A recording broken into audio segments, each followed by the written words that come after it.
Olá, pessoal.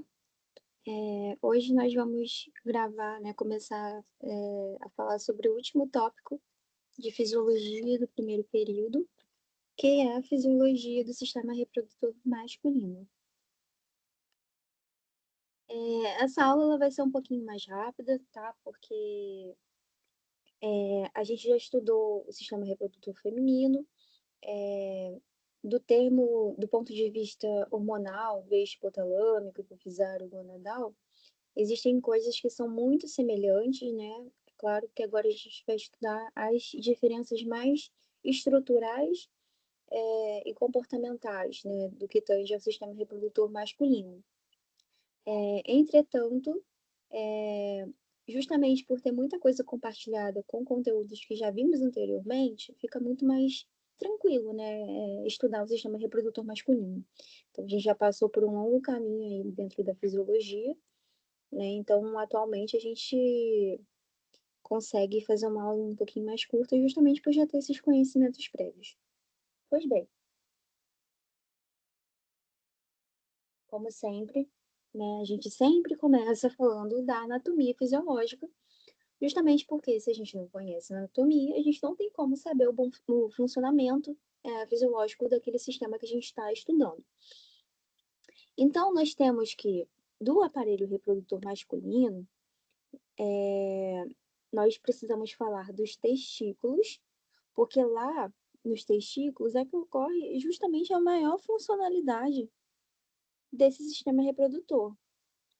Lá no testículo, mais especificamente dentro dos túbulos seminíferos, a gente possui estruturas celulares, né, que favorecem a produção tanto de gametas quanto de hormônios que vão caracterizar a pessoa que é do sexo masculino. Mais especificamente, pessoas que possuem cromossomo XY.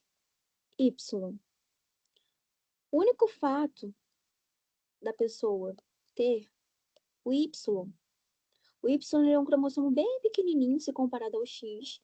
Entretanto, ele é responsável por traduzir proteínas que caracterizam os homens, certo? Então, muitas proteínas que têm informação genética para caracterizar fenotipicamente um homem ou um indivíduo macho, justamente vem desse cromossomo Y. Então, a gente tem que lá nos testículos nós temos responsabilidade, né, de gerar gametas e hormônios sexuais, como veremos adiante. Além disso, quer dizer, então vamos lá, vamos olhar aqui como é que é o testículo.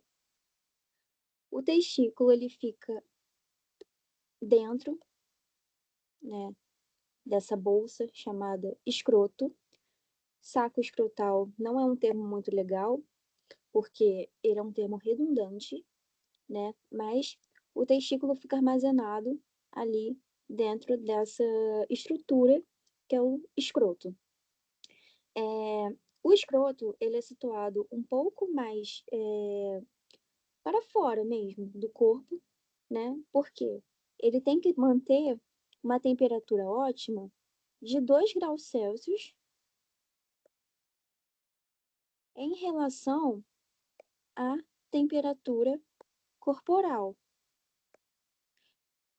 Eu falei anteriormente que lá no testículo ocorre a produção dos gametas e de hormônios. Quando a temperatura nesse órgão se encontra muito elevada, a gente tem a degeneração de algumas estruturas celulares, de forma com que elas se tornam incapazes de produzir corretamente as suas funções, certo?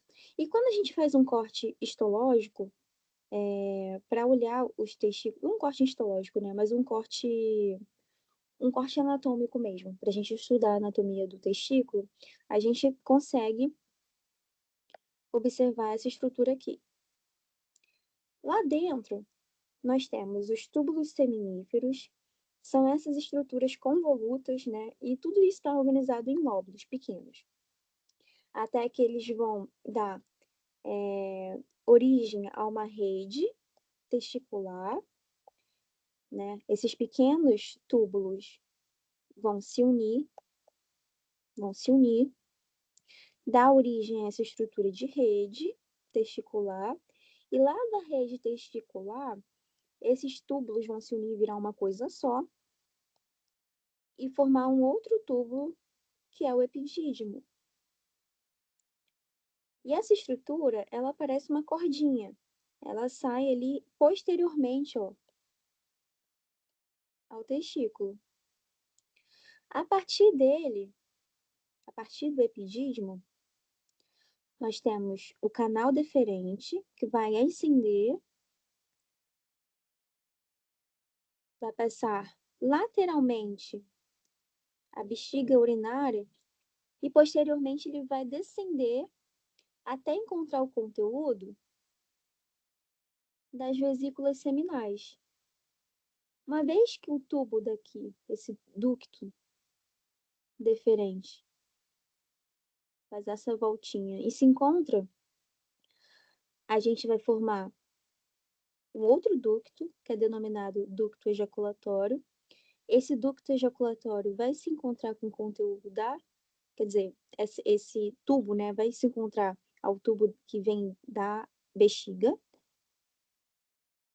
E aí, posteriormente, sai tudo pelo mesmo canal, ó. Então, aqui a gente tem uma diferença importante em relação à mulher. A uretra feminina, ela é um canal, né? Um tubo não, um canal, que é separado do canal vaginal. Aqui não, aqui a gente tem um compartilhamento da mesma estrutura para dois sistemas diferentes, que é o sistema urinário e o sistema genital. Então, qual é a diferença aqui, né? Nessa porção aqui que se encontra ao canal deferente, o conteúdo que sairá pela uretra peniana é justamente o conteúdo que vem do testículo e das vesículas seminais, bem como o conteúdo produzido pela próstata. É importante ressaltar que a gente tem funções glandulares, né, características nesse órgão. Ao longo de todo o trajeto da uretra peniana, a gente tem estruturas histológicas glandulares que vão ser responsáveis por produzir secreções que vão umidificar esse órgão para que ocorra o intercurso sexual. Além disso, nós temos a glândula prostática. Eita, ficou grande aqui. A glândula prostática, as próprias vesículas seminais e as glândulas bulbouretrais que ficam aqui nessa base do pênis.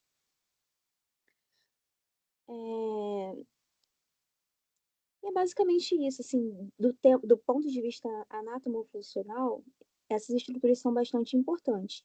E elas estão ressaltadas aqui. Também falamos, né, se a gente fosse falar produção de gametas, um termo mais correto, isso seria espermatogênese, que eu falei anteriormente, regulação de funções reprodutoras e hormonais também, vem da função, e o desempenho do ato sexual, né, que vem aí propiciar a reprodução da espécie humana. Pois bem, vamos estudar a espermatogênese. Quando a gente fala de espermatogênese, a gente está falando da produção dos gametas. Estamos falando da produção dos gametas. E o gameta masculino é o espermatozoide. Obrigatoriamente, quando a gente fala de produção de gametas, nós temos que falar de meiose. Na meiose, a gente tem redução a metade da carga cromossomal. Eita, ficou verde. Nesse sentido, o gameta ele vai ser o X ou Y. Por que não só XX? Por que não só XY? A gente tem que a célula que dá origem ao gameta masculino é uma célula XY. Se a gente tem redução à metade de sua carga cromossomal, nós teremos formação de um gameta X e formação de um gameta Y. E para cada célula germinativa, nós formamos 4 gametas, justamente porque a meiose ela é dividida em 2 etapas, né? Vocês provavelmente viram isso em histologia. A meiose ela é dividida em 2 etapas. Na primeira etapa, quando a gente tem a duplicação dos cromossomos homólogos, isso aqui temporariamente vira XXYY, justamente pela duplicação, para poder separar. E aí, lá no final da divisão dos gametas, da etapa final da meiose, ou seja, meiose 2, a gente que vai quebrar, né, e formar 4 gametas distintos. Pois bem, esse processo todo de espermatogênese ocorre aqui, ó, no túbulo seminífero. O túbulo seminífero são essas estruturas contorcidas e convolutas que a gente falou anteriormente. E aí, ele tá lá todo emaranhado. Quando a gente pega essa estrutura emaranhada e faz um corte nessa porção, a gente consegue ver que ele possui uma luz. E nessa luz, a gente tem, muito semelhante ao que acontece lá nos ovários, um epitélio germinativo que possui as células precursoras, as células precursoras dos gametas, certo? E quem seria essa célula precursora? A espermatogônia. A espermatogônia. Quando o menininho está ali na barriga da mãe, né, ao longo da etapa de desenvolvimento, as células germinativas primordiais, elas migram a região do testículo e se organizam nessa luz, formando as espermatogônias. E aí, isso fica latente no menino quando ele é criança, né? A gente tem a produção de testosterona durante a gravidez, isso é importante justamente porque, ó, o menino ele já tem um cromossomo Y, durante a gestação ele já consegue transcrever proteínas e outras estruturas que são necessárias à caracterização fenotípica masculina. Então, desde a gestação ele possui, nos primeiros meses de vida também. Então, a gente tem, ó, que lá no início da vida fetal e os primeiros meses de vida, a gente tem se a gente fosse fazer isso aqui de uma forma gráfica, né, a gente tem um aumento da produção de testosterona. Mas aí, durante a infância, isso cai, e lá na puberdade, os níveis de testosterona voltam a subir e permanecem assim durante a vida, até o homem atingir ali a faixa dos 50 e tantos anos, essa testosterona começa a cair e vira algo semelhante a um climatério masculino, né? Entretanto, diferentemente da mulher, esse processo de espermatogênese, ele ocorre para o homem durante a vida inteira, mas para a mulher não. Quando a mulher ela passa pelo seu período de climatério, ela para, né, de produzir gametas. O homem não. Por isso que os homens eles podem ter, teoricamente, filhos até a terceira idade, né? Pois bem, a espermatogônia ela sofre alguns processos de mitose a partir da puberdade e ela dá origem ao espermatócito primário. Até aqui só aconteceu mitose. Até aqui, mitose. A partir do espermatócito primário, a gente tem a primeira meiose, dando origem ao espermatócito secundário. E a partir do espermatócito secundário, nós temos a segunda meiose, formando a espermátide. A espermátide, quando ela cresce, né, digamos assim, ela ainda não está pronta. Olha aqui como é que é, ó. Vamos olhar para essa figura aqui. Olha aqui como é que é a espermátide. E olha aqui o espermatozoide. Cara, tá diferente, não tá igual, tá diferente. Por quê? A espermátide, ela é uma célula que ainda não está pronta para poder exercer a sua função de gameta. Nesse sentido, ela precisa passar por um processo de diferenciação. O que seria isso? Nesse processo de diferenciação, a espermátide se transforma em espermatozoide maduro. E aí sim, lá, após o intercurso sexual e a liberação desses gametas, ele se torna capaz de fecundar um ovócito secundário e assim permitir a criação de um novo ser, né? E a propagação da espécie, perpetuação da espécie. E aí, durante esse processo de diferenciação, nós temos um termo que define o que é essa diferenciação. Espermiogênese. Espermiogênese nada mais é do que a diferenciação das espermátides. Como que isso acontece?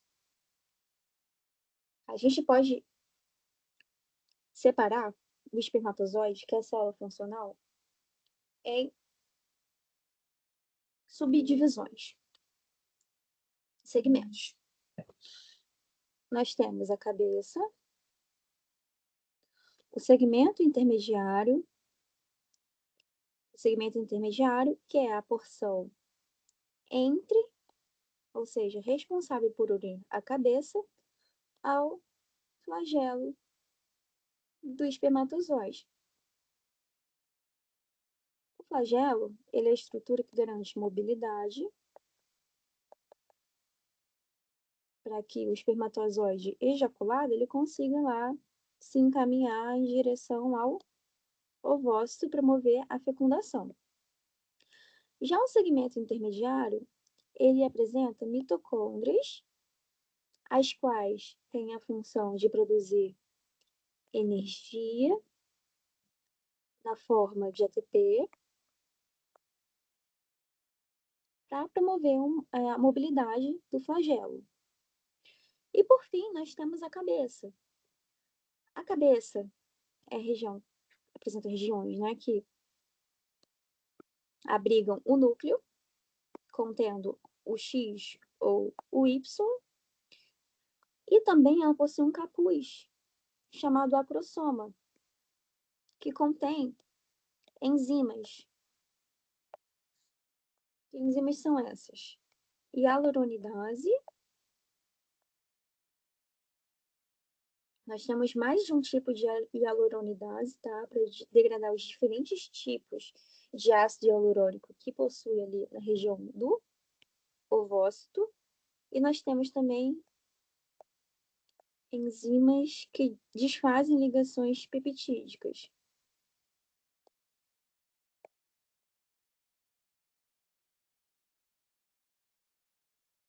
Certo? É justamente nesse processo de espermiogênese que a gente tem essa especialização dessa célula funcional, que é o espermatozoide. Em geral, na cabeça, o núcleo vai se tornar um pouco mais condensado. Olha aqui o tamanho, ó. Olha o tamanho dessa cabeça pro tamanho dessa aqui. O tamanho dessa cabeça pro tamanho dessa cabeça aqui. Tá diferente, né? Então, a gente tem um processo de involução desse núcleo, digamos assim. Ele se torna um pouco mais condensado. Nós temos a formação do acrossomo com as enzimas que produz, o acrossomo contendo as enzimas que eu falei anteriormente, hialuronidase e enzimas proteolíticas. A cauda, ela se torna mais funcional com um flagelo capaz de se mobilizar, e essa mobilização é feita por meio de microtúbulos. Microtúbulos são proteínas, e aí, ó, eles vão se projetando. Aí os que estão aqui atrás, eles vão caminhando para frente. Então, assim, eles vão fazendo um movimento de ir para frente, ir para frente, para frente, e assim eles permitem a mobilidade do espermatozoide. Para que a espermiogênese ocorra, a gente precisa de hormônios. Nós temos, talvez o mais conhecido, a testosterona, que é produzida pelas células de Leydig, o LH, ou seja, hormônio luteinizante. O LH ele vai ser responsável por estimular as células de Leydig a produzir a testosterona. Já o FSH, ele, que é o hormônio folículo estimulante, ele vai estimular outra célula, que é a célula de Sertoli. Então, hormônio luteinizante vai para Leydig. Como gravar isso aqui, ó? Ó, luteinizante com L, vai para Leydig com L. Hormônio folículo estimulante.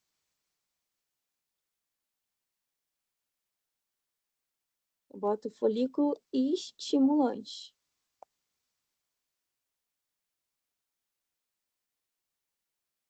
E estimulante vai para Sertoli. SS. Não sei, foi uma forma que eu botei de decorar isso. Né? Na época tinha que decorar bastante coisa, então eu decorei dessa forma. E a célula de Sertoli é uma célula, olha que é essa também, ó, de sustentação.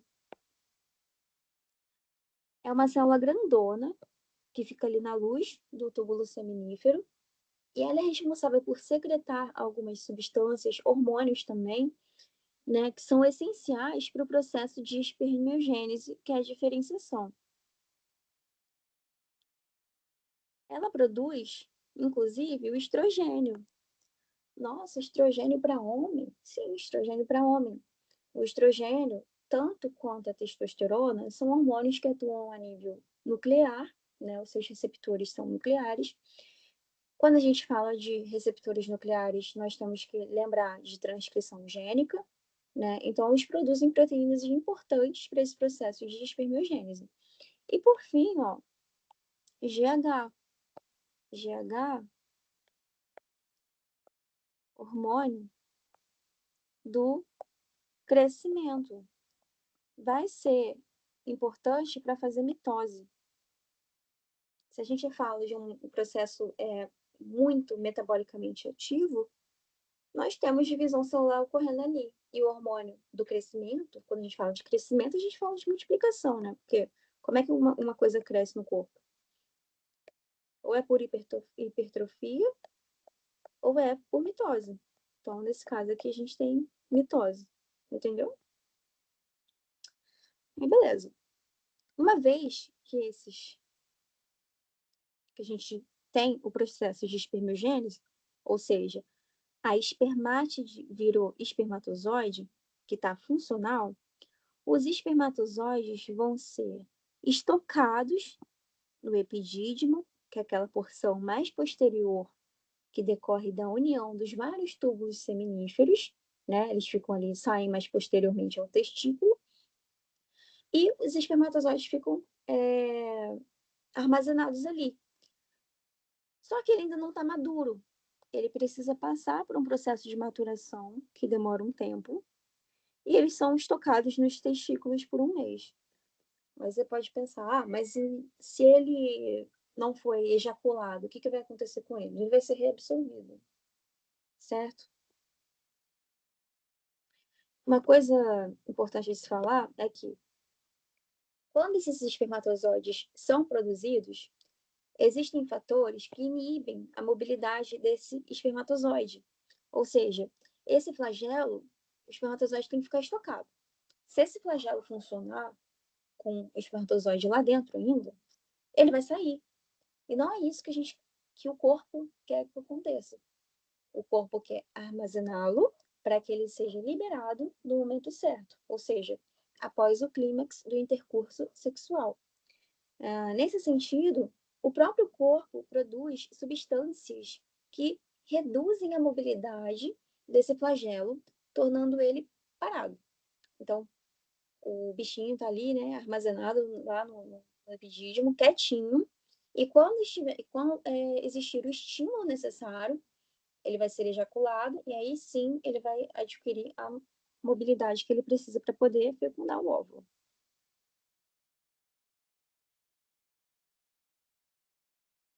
Pois bem, como eu disse anteriormente, né? O espermatozoide é estocado e os ductos secretam substâncias que deixam ele inativo.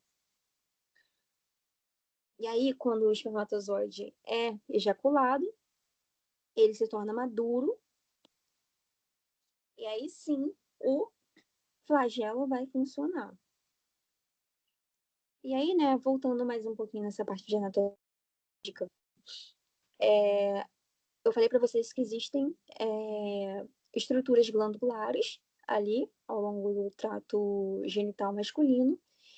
E essas glândulas são importantes para produzir não só fatores nutricionais para o espermatozoide, mas também as próprias substâncias que vão torná-lo maduro após ele ser ejaculado. Então, pois bem, nós temos aqui as vesículas seminais. Elas secretam frutose, que é essencial para que o espermatozoide metabolize esse açúcar e produza energia na forma de ATP. Nós temos o ácido cítrico e prostaglandinas. O ácido cítrico, ele atua ali para a questão do pH, mas as prostaglandinas, elas têm uma função importante. Quando esse material é ejaculado, a gente tem que garantir com que o espermatozoide chegue até onde? Até o ovócito. Só que se a gente pensar, vamos lembrar lá da fisiologia feminina. Vou tentar dar um espacinho aqui. Acho que aqui tem espaço. O espermatozoide, ele é pequenininho. E aí, ó, ele tem que percorrer um longo percurso até chegar ali, ó, na região de trompa, que é onde, teoricamente, ocorre a fecundação. E aí, é pequenininho, como é que ele vai chegar lá? Mas chega, né? A gente sabe que todo mundo tem filho aí a rodo hoje em dia, então assim, a gente sabe que ele chega. Uma das coisas que fazem ele chegar lá são as prostaglandinas. Primeiramente, ela reage com o muco da cérvix uterina, que é essa porção mais aqui externa. E quando ela reage, ela promove efeitos de contração.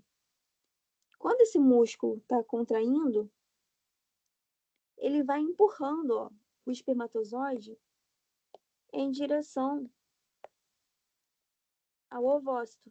E aí a gente favorece esse processo de fecundação. Já a próstata, que também é uma glândula, secreta um líquido com coloração mais leitosa, e ele é fino e contém cálcio, né?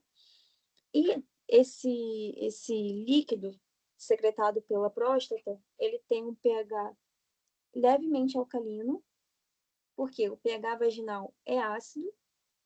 Quando esse líquido alcalino, que é mais básico, secretado pela próstata, reage com o líquido, os líquidos produzidos ali pelo canal vaginal, a gente tem uma reação de neutralização e o espermatozoide ele encontra um pH ótimo para poder exercer as suas funções. Além disso, nós temos uma enzima de coagulação, porque isso aqui é líquido. Esse material que sai dali das vesículas seminais e da próstata é um líquido. Só que se ele for muito líquido, ele não vai prender aqui o tempo suficiente para poder permanecer no útero durante um tempo hábil. Então, ele coagula, ele precisa coagular. Quando a gente tem a formação de um coágulo, o líquido ejaculado, ele fica ali no útero mais endurecido por um tempo, pela formação desse coágulo, e o espermatozoide ele fica imóvel aqui durante um tempo. Ele gruda aqui durante um tempo. Ao mesmo tempo, tem que ter alguma coisa que garanta que o espermatozoide saia desse coágulo para poder chegar ali no óvulo. Então, o mesmo líquido secretado pela próstata também tem uma enzima chamada fibrinolisina. Essa enzima é responsável por degradar esse coágulo, liberar os espermatozoides e fazer com que ele chegue lá no ovócito, favorecendo o processo de fecundação. E aqui está uma porção mais vista mais posterior inferior da próstata, mais posterior, né? Perdão. Uma vista posterior do aparelho genital masculino com as vesículas seminais, ó, que produzem, se encontram aqui na próstata e também pelos líquidos da glândula bulboretral. E aqui dentro a gente tem passando a uretra, né? A uretra prostática. E a gente fala também do sêmen. O sêmen nada mais é do que o material que foi produzido pelo conteúdo do testículo, quem? Os espermatozoides, mais o conteúdo das glândulas.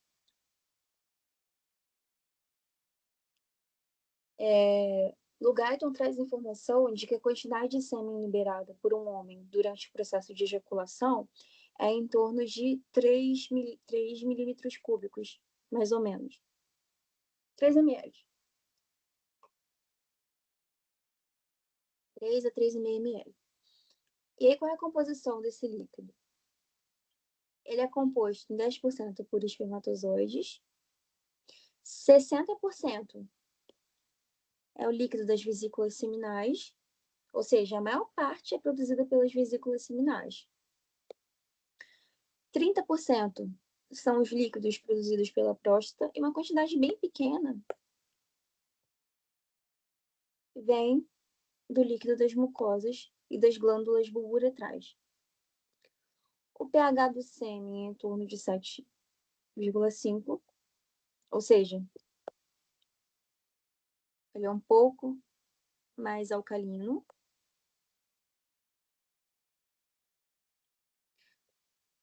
E a gente tem uma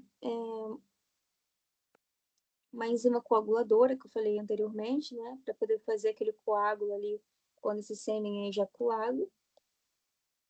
Vem da próstata, que promove a coagulação do fibrinogênio. E esse fibrinogênio, ele vem das vesículas seminais.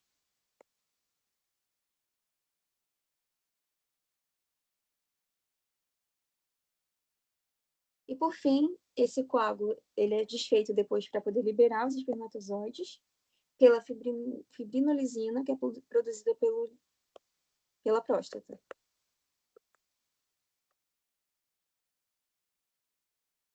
Beleza, o espermatozoide ele foi ejaculado, né, junto ao sêmen, ali contando no sêmen. E aí ele precisa ainda passar por um processo chamado capacitação. O que é isso? É um processo que torna o espermatozoide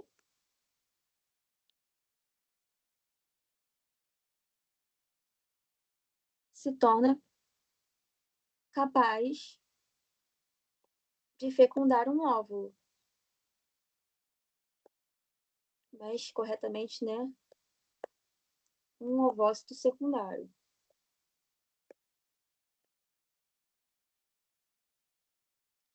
Beleza. Assim que o espermatozoide ele entra em contato com os líquidos do sistema genital feminino, ele sofre algumas alterações que garantem que ele esteja maduro o suficiente para poder correr atrás do óvulo.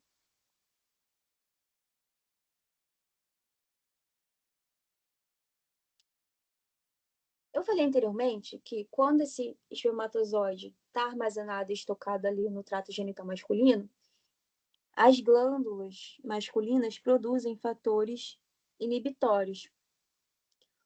Entretanto, quando o espermatozoide entra em contato com o líquido produzido pela trompa de Falópio, esse líquido vai eliminar os fatores inibitórios que são produzidos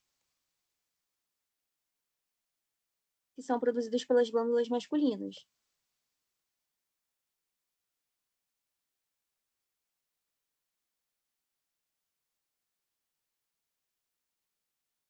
Além disso, quando o espermatozoide está estocado e armazenado, várias vesículas de colesterol circundam o corpinho desse espermatozoide. Só que qual o rolê disso aqui? O colesterol, estruturalmente, quimicamente falando, ele é uma estrutura que enrijece as paredes membranárias. Essas vesículas cheias de colesterol, elas são importantes, porque elas são precursores hormonais, né? A gente tem que lembrar, testosterona é um hormônio esteroide. Quem é o esteroide responsável por ser precursor da testosterona? É o colesterol. Então, tem que ter colesterol ali. Entretanto, esse colesterol também é um dos fatores que imobiliza e torna essa membrana aqui, ó, mais rígida. Se essa membrana está rígida, o conteúdo do acrossomo do espermatozoide jamais vai sair. Nesse sentido, quando o espermatozoide é ejaculado, as vesículas de colesterol elas se afastam da membrana do acrossomo e aí o conteúdo do acrossomo consegue ser liberado com maior facilidade. Outra coisa que acontece, a membrana plasmática do espermatozoide fica mais permeável ao cálcio. E o cálcio, ele é importante para a contração e mobilidade desse flagelo e para liberar as enzimas do acrossomo. Por quê? É algo semelhante que acontece lá com a acetilcolina, quando ela vai ser liberada ali na fenda sináptica. Quando a gente tem o cálcio entrando na célula, ele atua como um segundo mensageiro que fala, ó, vou mandar essa mensagem aqui, você tem que liberar isso aí. O acrossomo, ele é cheio de vesículas, contendo essas enzimas proteolíticas e a hialuronidase. Quando a gente tem cálcio ali dentro do espermatozoide, essas vesículas vão se fundir aqui, vão ser liberadas para poder justamente degradar, ó, a parede cheia de célula granulosa do ovócito. E aí, finalmente, teve a liberação dessas enzimas, a gente inicia a etapa chamada reação do acrossomo. Inicialmente, nós temos a hialuronidase atuando para poder desfazer o ácido hialurônico da granulosa que circunda o ovócito e, posteriormente, entram em ação as enzimas proteolíticas que vão desfazer a zona pelúcida que está ali protegendo o núcleo do ovócito. Então, aqui, ó. Aqui, célula da teca.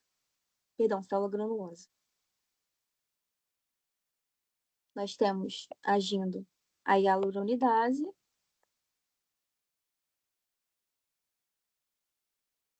e aqui dentro, na zona pelúcida, nós temos quem? As enzimas proteolíticas.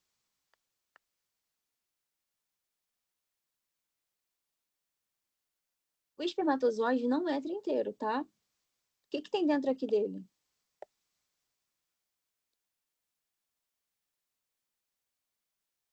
O núcleo, que vai se encontrar com quem? O núcleo daqui. Aqui, obrigatoriamente, é um X, e aqui é X ou Y. Isso aqui se desfaz tudinho, essa membrana dele se funde aqui, liberando somente, ó, essa porção nuclear. Quando a porção nuclear entra, uma vez que essa zona pelúcida desfeita, entrou o núcleo masculino, isso aqui já se fecha. Por quê? Ocorre uma reação para bloquear a entrada de outro gameta aqui. Para a gente não ter nenhuma aberração cromossômica, né? Porque o normal é XX ou XY para a espécie humana. Imagina se entra mais um X aqui. Primeiramente, isso aqui não iria para frente, é incompatível com a vida, certo? perdão, a não ser que seja sexual, é incompatível com a vida. A gente às vezes tem algumas síndromes, né? Que a gente tem um XYY, um XXY. Existem essas síndromes, mas não é pela entrada do espermatozoide. Geralmente é pela não duplicação correta do cromossomo do óvulo. Isso está mais associado ao feminino. Mas, enfim, não é assunto para cá, é assunto para genética, né? Mas quando o espermatozoide penetra, ocorre uma liberação muito grande de cálcio para poder deixar essa zona pelúcida bem rígida e impedir a entrada de outras.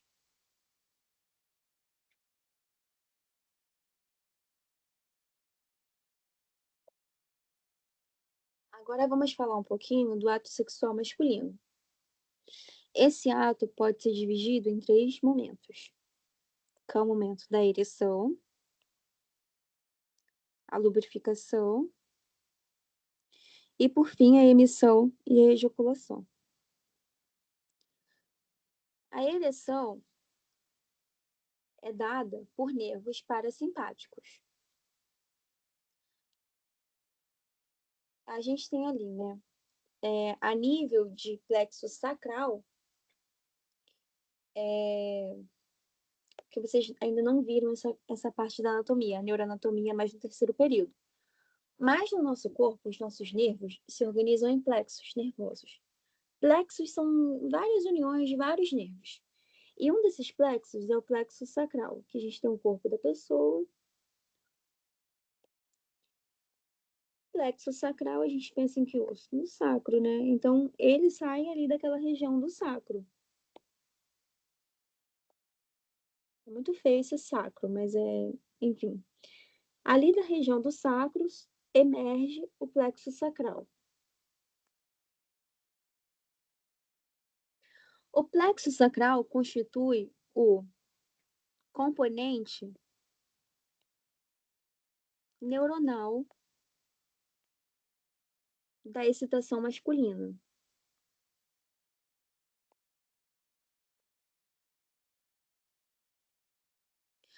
Como é que isso funciona? Toda resposta, todo estímulo que vem da parte periférica do nosso corpo, ele vai passar pela medula e vai voltar com uma resposta. Então, a gente tem estímulo, medula, resposta. Esse estímulo vai passar pela medula, vai atingir regiões corticais ali do cérebro e vai voltar dando a resposta que precisa. Nesse caso, o estímulo que é feito na glande peniana, a gente ali tem terminações nervosas, esse estímulo vai passar pela medula, vai atingir o córtex, e aí o indivíduo do sexo masculino ele vai entender: estou no intercurso sexual. Como ele vai responder? Esses neurônios que vêm do plexo sacral vão começar a liberar óxido nítrico e peptídeo intestinal vasoativo. Nossa, mas intestinal, não é só o intestino que produz isso aqui. Essas substâncias possuem poder vasodilatador. E vai dilatar quem? As artérias, o músculo liso das artérias que irrigam o pênis. Nesse sentido, o corpo esponjoso e cavernoso vão ficar cheios de sangue ao ponto de ocluir as saídas de veia. Sendo assim, a gente vai ter uma estase sanguínea,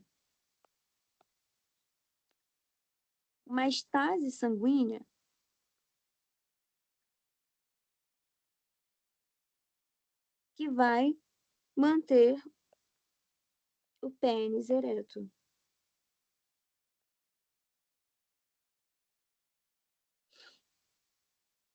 Além disso, nós temos o elemento neuronal, né, que eu falei agora, mas também temos o elemento psíquico.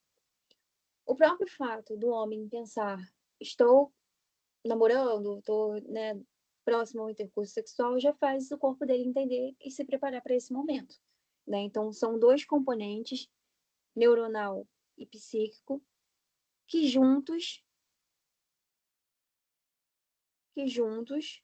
se combinam e chegam ao órgão sexual promovendo a excitação. Lembrando, parasimpático, mas não é acetilcolina, é óxido nítrico e peptídeo intestinal vasoativo. Além disso, o estímulo parasimpático induz a secreção glandular pelas glândulas uretrais, bulbouretrais, que estão ali na base do pênis, e pelas glândulas mucosas que tem ao longo de todo o epitélio. Isso aqui é importante para trazer uma lubrificação a mais, mas, como o próprio Guyton traz essa informação, a maior parte da lubrificação é oriunda da vagina.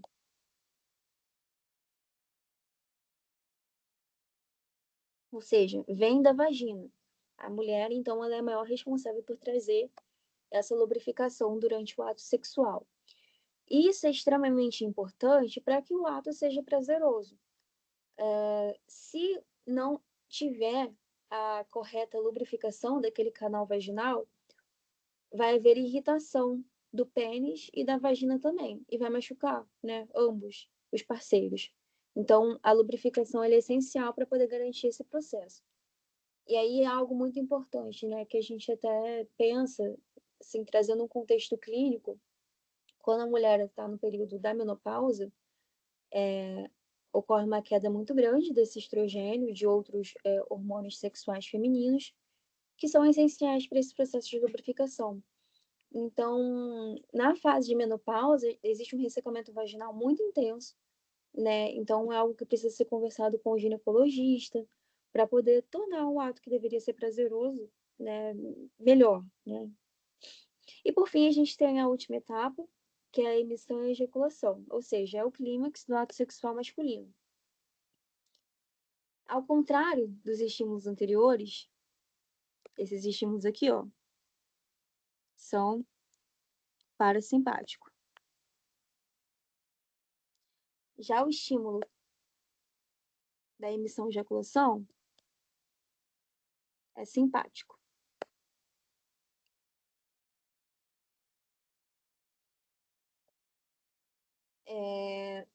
Nesse caso, o estímulo simpático vai fazer com que a região da ampola ali, do canal deferente, comece a contrair.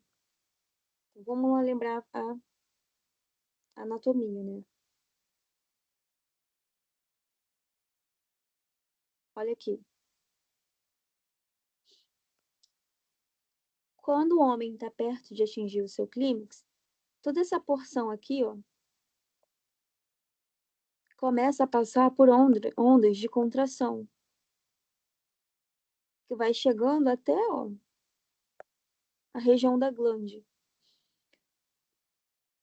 Isso é o processo de emissão. No processo de emissão, a gente tem essa contração.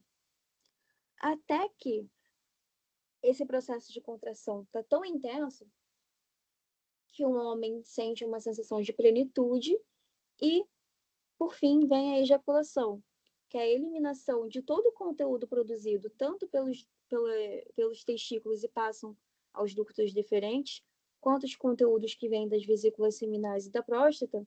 Esses conteúdos se encontram, né, em algum momento.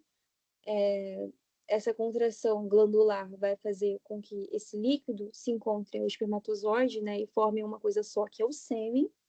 E esse sêmen começa a fazer pressões ali na parede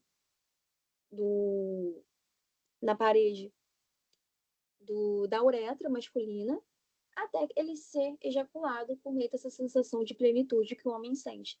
E assim a gente finaliza o ato sexual. Quando isso acontece, o estímulo simpático se sobressai e o estímulo parasimpático diminui. Assim que o estímulo parasimpático diminui, isso aqui que estava antes cheio de sangue começa a voltar a escoar, porque a gente começa a diminuir, né, a vasodilatação ela começa a retroceder, a vênula consegue captar novamente aquele sangue que estava ali extasiado, e aí o ato sexual ele finaliza. E a gente fala um pouquinho, né, da testosterona. A gente acabou entrando um pouquinho nesse tópico em momentos anteriores, mas olha aqui a estrutura dela. A gente tem esse anel, né? Esses anéis que caracterizam, parece a estrutura de quem? Parece a estrutura do colesterol, né? Justamente porque são hormônios esteroides, cujos precursores na verdade, cujo precursor é a molécula de colesterol. Então, isso aqui passa por uma rota metabólica, né? Por diversas CYPs. CYPs são enzimas que responsáveis ali por degradação de moléculas, né? Principalmente dependendo da região. Por exemplo, se são CYPs que estão no fígado, elas caracterizam as CYPs hepáticas, né? Que fazem, por exemplo, a metabolização de fármacos e de hormônios. Mas a gente tem CYP também em outros lugares, lembra? As células ali dos órgãos genitais produzem CYP, também possui CYP. E essas CYPs são responsáveis por promover a degradação dessa rota metabólica desses hormônios, né, a partir do colesterol. Pois bem, os testículos são os responsáveis pela secreção de androgênios, dentre as outras funções de produção de gametas, também responsável pela produção de androgênios, dentre os quais nós destacamos a testosterona,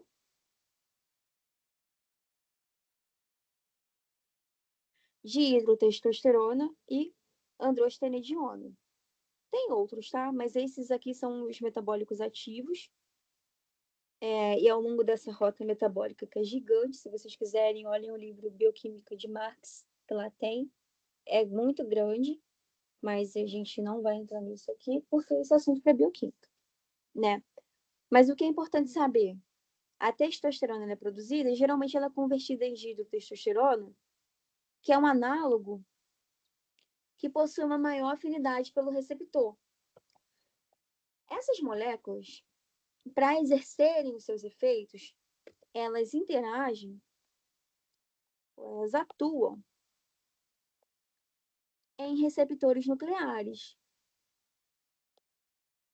E quando a gente fala de receptores nucleares, a gente está falando de quê, obrigatoriamente? De transcrição e tradução de genes.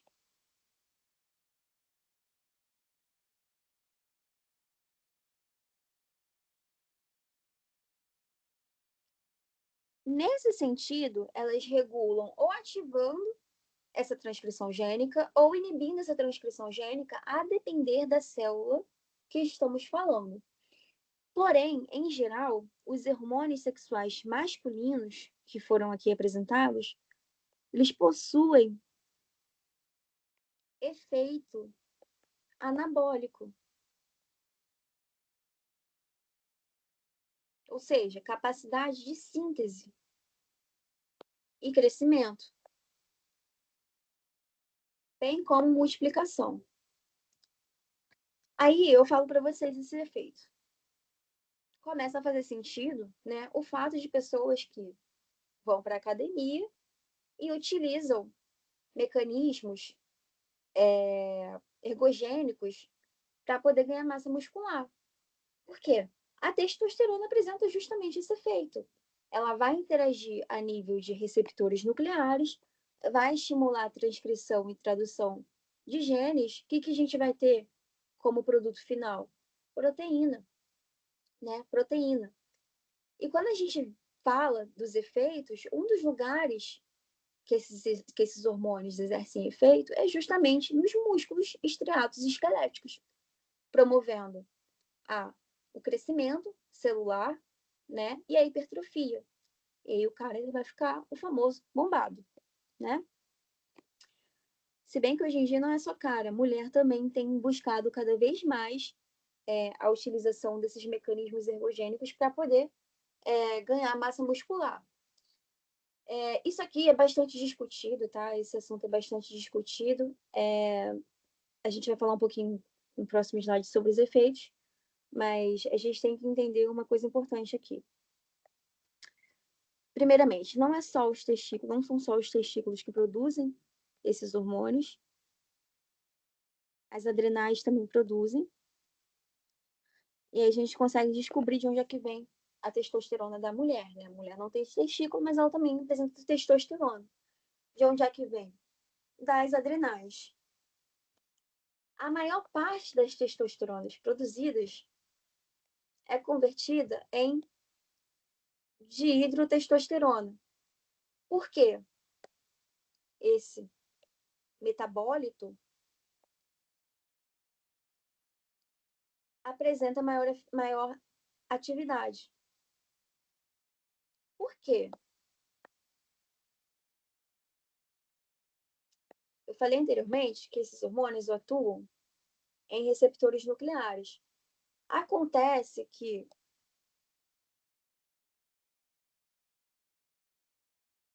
esses receptores nucleares têm maior afinidade pelo DHT do que pela testosterona propriamente dita. Isso aqui, essas cruzinhas são as afinidades. E a gente tem que essas moléculas, ó, elas entram, passam livremente pela membrana,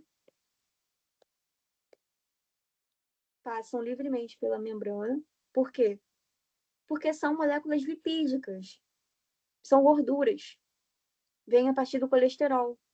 Então, elas conseguem se dissolver, entre aspas, ou seja, perpassar livremente a membrana. E aí ela consegue interagir com o receptor nuclear. Esse receptor nuclear vai migrar lá para o núcleo por meio de balsas lipídicas e promover o processo de transcrição e tradução. A enzima responsável pela conversão da testosterona em DHT é a 5-alfa-redutase. A testosterona, ela não pode ficar ativa o tempo inteiro, né? Da mesma forma que a acetilcolina é degradada, a testosterona também o é. Para isso, essa molécula é encaminhada ao fígado, ela passa pelas CIPs hepáticas e depois é convertida em androsterona e desidroepiandrosterona. Uma é eliminada pela urina, né? E a outra também. A gente tem também que isso aqui, que está na mesma rota metabólica, pode ser convertido também em estradiol, né? E outros hormônios femininos. A célula de Sertoli, que faltou, né? Mas era para ter a célula de Sertoli. Ela é responsável por converter essa molécula de testosterona em estradiol. E o estradiol, ele é um hormônio essencial no processo de espermiogênese, ou seja, de diferenciação das espermátides para que elas formem espermatozoides que sejam funcionais. Falando das funções da testosterona, ela começa a exercer suas funções desde lá a vida embrionária, que a gente tem um indivíduo do sexo masculino, biológico, com o XY.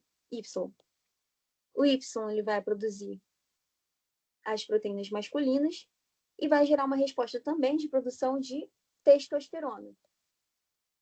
A testosterona nessa fase da vida é essencial, porque se não houver testosterona, não vai haver a diferenciação sexual masculina. E por mais que o indivíduo seja XY, se não tiver testosterona, fenotipicamente, nunca vai haver a formação do órgão sexual masculino.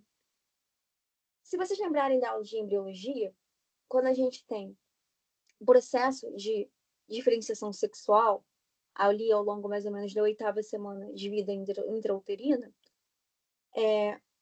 o indivíduo XX não produz testosterona.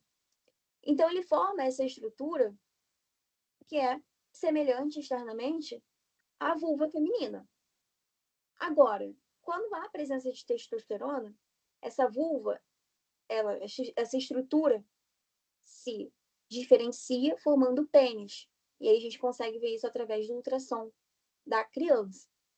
Se não existe testosterona nesse processo, não vai haver diferenciação. e por mais que o indivíduo seja XY, o órgão sexual que vai ser verificado no ultrassom é um órgão referente ao XX, certo?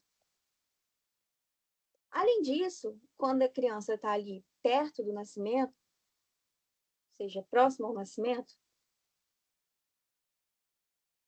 ou quando acabou de nascer, a testosterona faz com que os testículos desçam para a região do escroto. Quando o bebê, menino, ainda está na barriga da mãe, o testículo ele fica dentro da barriga. E ele tem que descer para o saco, ou seja, para o escroto, para ter essa temperatura menor, porque se ele ficar dentro da barriga, a temperatura dele vai ser igual à temperatura corporal.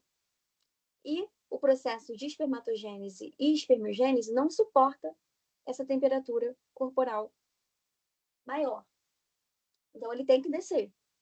Quem promove isso é a testosterona. Por isso que, na época de vida fetal e até os 2, 3 meses de vida, a testosterona ainda é alta. Depois ela passa pelo período de queda e lá na puberdade ela volta a ascender e fica alta durante quase que toda a vida masculina, né? Pois bem, falando de efeitos, eu falei que esse hormônio ele vai agir em receptores nucleares. Cada núcleo de cada célula ele vai ter informação genética ativa para produzir proteínas diferentes. Já falamos lá nas aulas iniciais. Por que as células da pele produzem uma coisa? Por que as células lá do dedão do seu pé produzem outra coisa? Por que as células do olho produzem outra coisa? Se a informação genética é a mesma. A gente tem que pensar que nosso DNA ele é muito grande mesmo. O DNA ele é enorme, tá ali dentro da célula, ele é enorme. Só que a célula, funcionalmente falando, ela não consegue abrigar essa estrutura enorme totalmente aberta. Se ela ficar totalmente aberta, a gente ia ser muito maior do que a gente é. Entendeu? Só que a gente consegue organizar isso que tem, não sei, seria capaz de dar uma volta ao mundo inteiro, ao nosso planeta Terra, né? Essa estrutura de DNA seria capaz de dar uma volta inteira. É porque tem uma, enfim, posso estar falando besteira, né? Mas já fizeram esse comparativo, é muito grande. Eu não sei dizer quantos metros exatos, mas é muito grande. Então, a gente não tem como manter isso totalmente aberto. Nesse sentido, o nosso material genético ele é compactado na maioria das regiões e aberto em outras regiões. Essa porção que está aberta aqui vai para passar por processo de transcrição. Nossa, ficou horrível essa. Transcrição e tradução. Só que cada célula do organismo apresenta uma porção aberta diferente. A célula que está no seu cabelo vai apresentar uma porção que está aberta. A célula que está no dedão do seu pé vai apresentar outra porção aberta. A célula que está no seu olho apresenta outra porção aberta. Por quê? Vai produzir as proteínas características de cada tecido que a gente possui, né? Nesse sentido, quando a testosterona vem e entra na célula, a transcrição e a tradução vai modificar de acordo com o tipo de célula que eu tenho. Nesse sentido, a gente tem diversos efeitos da testosterona em diversos tecidos. Entretanto, em todos eles, a gente vai ter uma característica majoritariamente anabólica, produção, síntese, crescimento. Então, o que a gente tem? A testosterona vai promover o crescimento dos órgãos e a masculinização, especialmente na puberdade, que é o momento que ela volta a crescer. Esse marco aqui é a puberdade. Nessa época, os órgãos sexuais masculinos eles aumentam de tamanho e volume, e a gente tem a masculinização do menino que era uma criança e está passando a ser um homem. Então, ele começa a ter mais características de homem. Existe o engrossamento da voz, existe o aumento dos pelos corporais. Lá na pele, a gente tem uma maior tendência ao desenvolvimento de acne, porque está produzindo mais gordura. A massa muscular aumenta, o menino ele fica mais forte, mais robusto, ele cresce, entendeu? Então, assim, a gente também tem o retenção de cálcio, que estimula a matriz óssea, o aumento do metabolismo basal. E é o contrário aqui do efeito dos hormônios femininos, né? Porque na mulher, a gente tem uma diminuição do metabolismo basal, porque a gente quer que ela acumule gordura para ter gordura o suficiente para poder sustentar o concepto até o final da gestação, né? Agora o homem não tem essa preocupação. E aí que entra, né, as implicações e as particularidades da característica fisiológica do corpo masculino e do corpo feminino, o que eu particularmente acho muito bonito, né? É, o fato do corpo da mulher ser totalmente preparado para receber um bebê. Né? Então, até a nível hormonal, a gente consegue ver essa diferenciação. Além disso, a gente tem um aumento da produção de hemácias. Se a gente pensa em maior metabolismo, a gente tem que ter sangue otimizado em fornecer oxigênio para poder garantir que esse metabolismo funcione de forma correta e a gente tem ali a correta produção de energia. Então, as hemácias apresentam uma função muito importante nesse sentido. E temos também a retenção de sódio, o que pode levar ao aumento da pressão arterial. E aí a gente fala, né, mais entrando numa parte mais final da aula, quase acabando, uma coisa que a gente já viu, que é o eixo hipotálamo, hipófise, gônada. Inicialmente, quando o menino ali entra na sua fase de puberdade, o eixo hipotalâmico começa a funcionar. E lá no hipotálamo, a gente tem a liberação do hormônio liberador de gonadotropina e de forma igualzinha a mulher, gente. É liberada em impulsos. Começa a liberação em impulsos.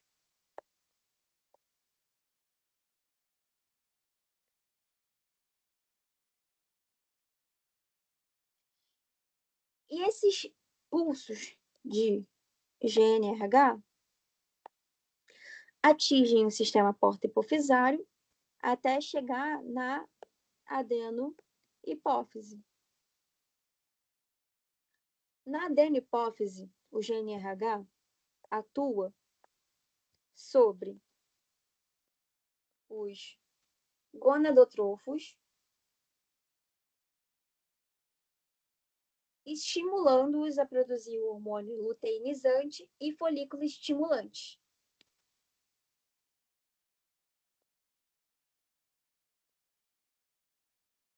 Importante ressaltar que lá no gonadotrofo a gente tem receptor acoplado à proteína G.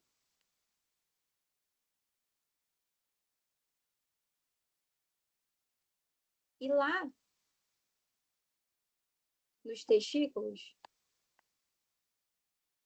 também tem receptor acoplados à proteína G. Essa aqui é a sigla deles.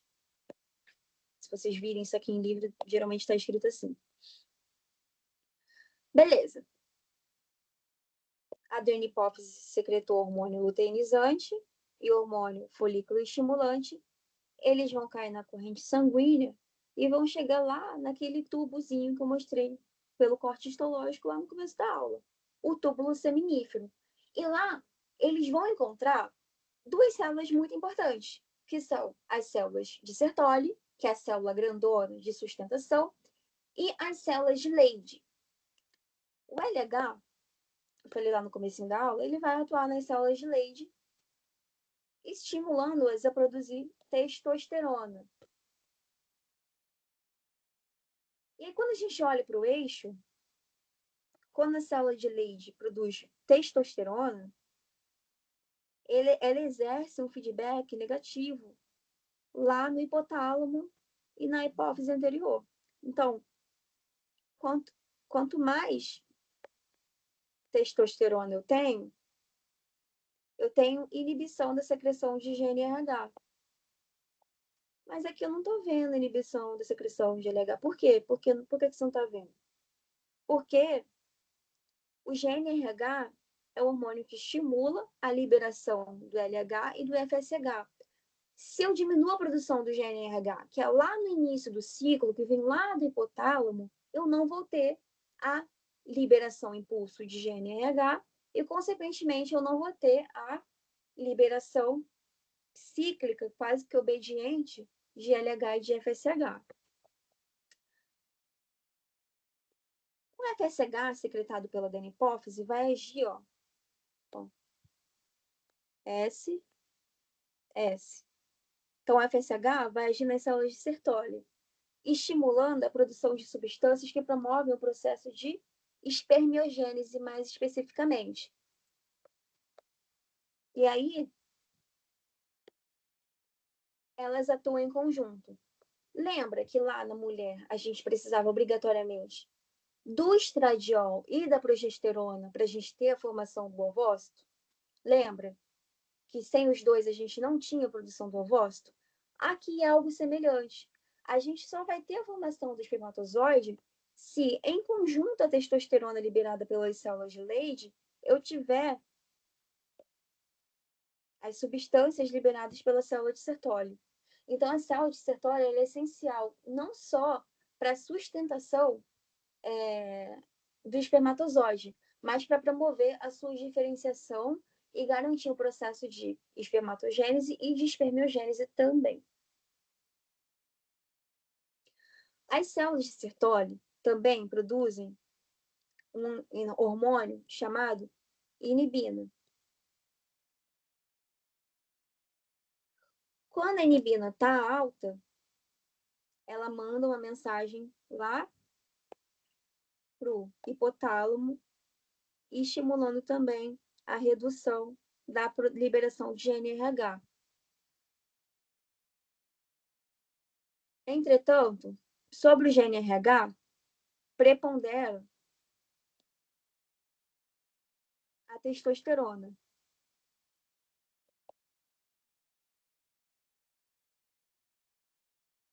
O efeito da inibina é discreto. Isso porque a inibina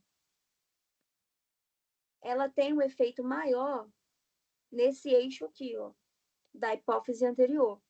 Então, a inibina ela tem um efeito maior sobre a hipófise anterior e a testosterona ela tem um efeito maior sobre o hipotálamo.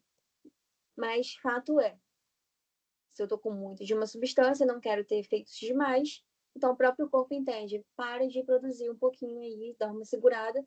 E aí, quando abaixa de novo a concentração dos hormônios produzidos pelo testículo, esse abaixamento da concentração ativa novamente o eixo hipotalâmico hipofisário, de modo com que eles retornam à liberação cíclica do GNRH e do FSH e do LH. Outra coisa importante que a gente tem que falar é que eu falei que durante a gravidez, né, a pessoa do sexo masculino precisa produzir testosterona. Só que durante a gestação a gente não tem GNRH ali sendo liberado, porque é um bebezinho que está em desenvolvimento, né? Não é a puberdade, né? O início da liberação do GNRH é justamente o processo de puberdade. Quando a gente tem o bebezinho, a gente tem um outro estímulo, que é o hormônio beta-HCG, que é liberado ali pela placenta. A placenta. A placenta, formada ali durante mais ou menos a 8ª semana de vida, ela vai ser responsável por secretar o HCG em altas quantidades, e quando o indivíduo é XY, ocorre um estímulo para a produção de testosterona, justamente para poder trazer a diferenciação do órgão sexual masculino. porque o gene RH só começa a ter ciclo durante a puberdade.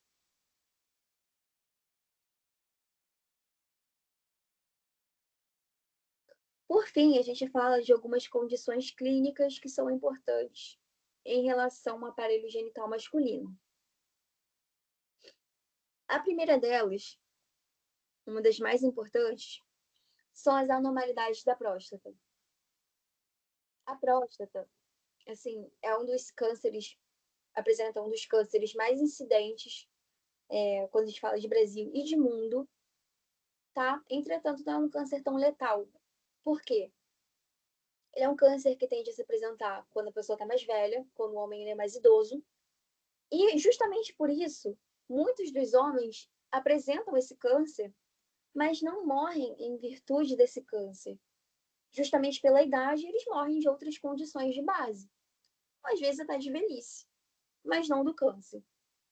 Entretanto, quando presente nas formas agressivas, ele é realmente muito agressivo, com alta chance de metastatizar para os ossos. Né? Então, às vezes, a pessoa não sentiu nada, não foi fazer uma lesão, mas sentiu uma dor na coluna. Aí quebra, fratura a coluna. Por quê? Porque já deu metástase, né? Então, assim, essas anormalidades decorrem que a próstata, ela é uma glândula. É uma glândula que no homem, ela tende a crescer. Quando o homem ele é mais velho, ela vai crescendo, crescendo, crescendo, crescendo. E isso é natural no processo de envelhecimento. Só que ela pode apresentar algumas mutações, culminando na hiperplasia prostática, ou seja, o aumento do órgão, ou no adenocarcinoma de próstata.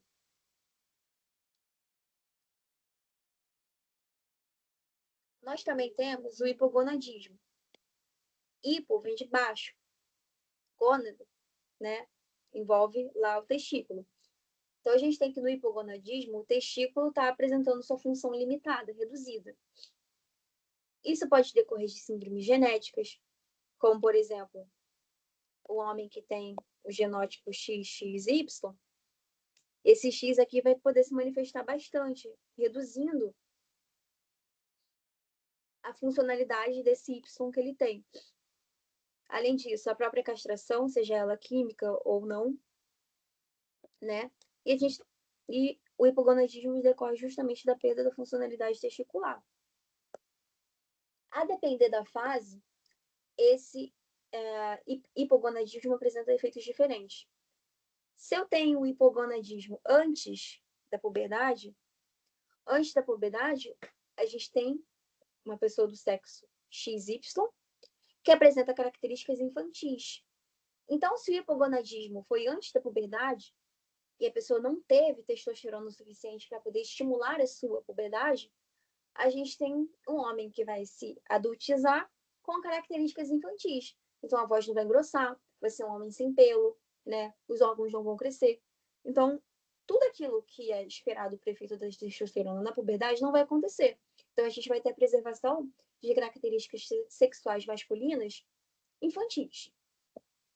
Agora, se foi depois da puberdade, a gente tem que, depois da puberdade, a testosterona é importante para a manutenção da massa muscular, né, para manutenção da virilidade, então, até para o intercurso sexual. Então, se for depois da puberdade, esse homem ele vai tender a ter menos características masculinas, digamos assim. Mas, apesar disso, ele já vai ter passado pela puberdade, então ele ainda vai preservar características masculinas pós-puberdade. O hipergonadismo é o contrário. Ele pode vir de tumores ou de próprias características genéticas, quando a gente tem um XYY, por exemplo, né? E aí, de forma semelhante, antes da puberdade, isso é um problema. Por quê? A gente vai tender a passar por uma puberdade precoce.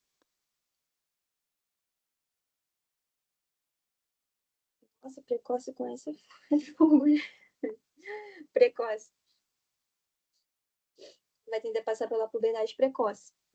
E aí, o menino, ele não vai ter tempo de crescer, entendeu? Essas coisas assim. Ele vai ter tamanho de criança, mas vai começar a ter pelos, entendeu? Então, assim, isso é um problema. Isso pode decorrer de tumores, especialmente nas adrenais, né? Porque elas são responsáveis por também sintetizar testosterona. A disfunção erétil é comum. Isso pode decorrer tanto de mecanismos intrínsecos ao órgão masculino, ou às vezes até por efeitos neurológicos. A pressão que um homem às vezes faz por si mesmo, né, durante o intercurso sexual, às vezes para poder assim, garantir um prazer da parceira também, né? Isso pode gerar uma ansiedade. Então, assim, hoje em dia, o livro do Porto traz até essa informação, né? Porto é um livro de semiologia médica, mas ele traz que isso pode ser trabalhado tanto através de fármacos que estimulem a ereção peniana, mas também por mecanismos psicológicos. E às vezes até o estímulo psicológico, né, para esse homem, já promove ali uma resolução da sua disfunção erétil. Nós temos também espermatogênese anormal, especialmente quando a gente tem condições como cachumba, inflamação, ou também quando os testículos não descem, quando os testículos não descem, e aí vai ser incapaz de fazer a espermatogênese justamente pela temperatura aumentada ali no testículo. E o nome da condição na qual o testículo não desce é criptorquidismo. Existe um aumento da temperatura, perdão, degeneração do epitélio germinativo, e assim a gente não consegue, essa criança ela não vai conseguir produzir gametas. E é isso, galera. Eu espero que a aula tenha sido. Claro, foi uma aula mais objetiva, né? Porque a gente já viu muita coisa aqui anteriormente. Mas eu espero que ajudem de alguma forma. E qualquer dúvida, eu estou à disposição da turma.